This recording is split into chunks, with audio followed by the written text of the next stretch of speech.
Praise the lord. ప్రభువైన యేసుక్రీస్తు నామములో మీ అందరికీ వందనాలు తెలియజేస్తున్నాను. వాక్యము: నా ప్రాణమా యెహోవాను సన్నుతించుము, ఆయన చేసిన ఉపకారములలో దేనిని మరువకము. కీర్తన 103:2. దేవుడు నీకు చేసినటువంటి ఉపకారములను మేళ్లను ఎన్నడూ మరిచిపోవద్దే నా ప్రాణమా అని కీర్తనాకారుడు చెప్తున్నాడు. దేవుడు ఇశ్రాయేల్ ప్రజలకు ఎన్నో మేళ్లను చేశాడు. దేవుడు చేసిన మేళ్లను అనుభవించారు కానీ కృతజ్ఞత కలిగి ఉండలేకపోయారు. అందుకే వాక్యం కూడా: నీ ఐగుప్తు దేశమందు దాసుడివై ఉన్నప్పుడు నీ దేవుడైన యెహోవా బాహుబలము చేతను చాచిన చేతి చేతను నిన్ను అక్కడి నుండి రప్పించినని జ్ఞాపకం చేసుకును. నీ దేవుడైన యెహోవా నిన్ను నడిపించిన మార్గమంతటిని జ్ఞాపకం చేసుకును. దేవుడు పదే పదే చెబుతున్నాడు, జ్ఞాపకం చేసుకోండి, దేవుడు చేసిన మేళ్ళన్నిటిని జ్ఞాపకం చేసుకోండి అని చెబుతున్నా సరే దేవుని జ్ఞాపకం చేసుకోనకుండా కృతజ్ఞత లేనివారుగా అరణ్యములోనే ఆకు రాలినట్లు ఆ తరము వారిలో 2 తప్ప మిగిలిన వారందరూ కూడా అరణ్యములోనే చనిపోయారు. దేవుడు చేసిన మేలులను వారు ఎన్నడూ కూడా జ్ఞాపకం చేసుకోకుండా దేవుని మీద తిరుగుబాటు చేశారు. 2వ దినవృత్తాంతములు 24:22 ఈ ప్రకారముగా రాజు అయిన యోవాషు జకర్యా తండ్రి అయిన యెహోయాదా తనకు చేసిన ఉపకారమును మరిచిన వాడై అతని కుమారుని చంపించింది.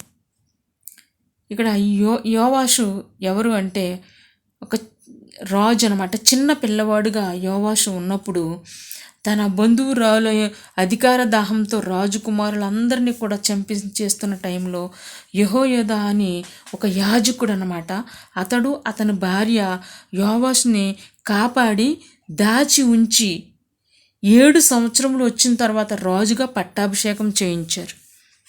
అంతేకాదు వీరు చిన్ననాటి నుండి దేవుని యందు ఎంతో భయభక్తులతో యోవాషుని పెంచినట్లు వాక్యము చూస్తున్నాం. అతన్ని పెంచి పెద్దవాడు చేసి పెళ్లి చేశారట.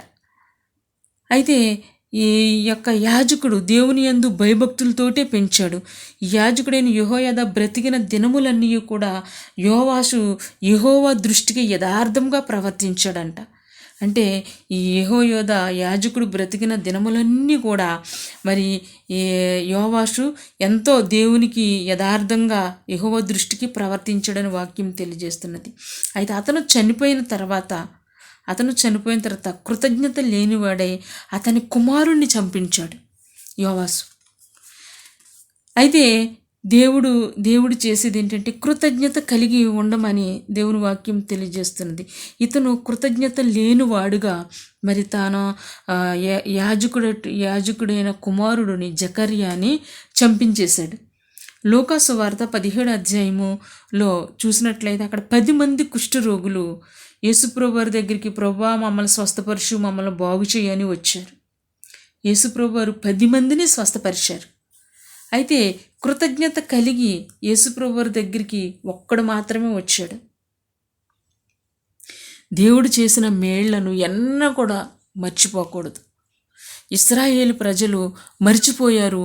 మరి అరణ్యంలో ఆకురాలినట్లు రాలిపోయారు.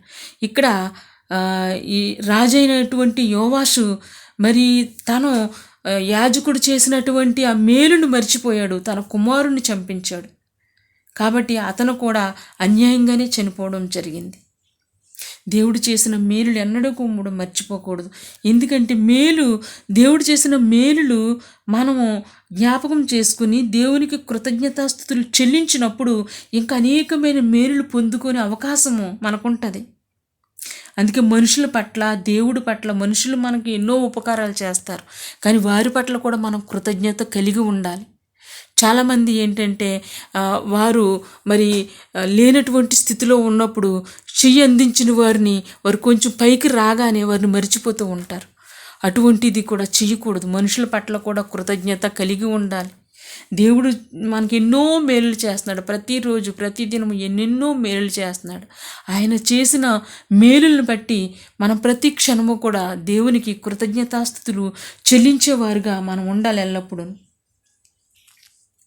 అందుకే మరి ఎఫెసీ 5:20 కూడా ఉన్నది, కృతజ్ఞతాస్తుతులు. దేవుడు చేసిన మేళ్లను బట్టి కృతజ్ఞతాస్తుతులు మనం చెల్లించాలి. ఇక్కడ కీర్తనాకారుడు ఎందుకు అంటాడు, నా ప్రాణమా యెహోవాను సన్నుతించుము, ఆయన చేసిన ఉపకారములలో దేనిని మరువకమంటున్నాడు. ఎన్నడూ కూడా దేవుడు చేసిన మేళ్లను ఎన్నడూ మర్చిపోకూడదు. ప్రతి క్షణము కూడా మనం కృతజ్ఞతాస్తుతులు చెల్లించిన వారుగా మనం ఉండాలని దేవుడు ఆశపడుతున్నాడు. దేవుని నామానికి మహిమ కలుగును గాక. God bless you.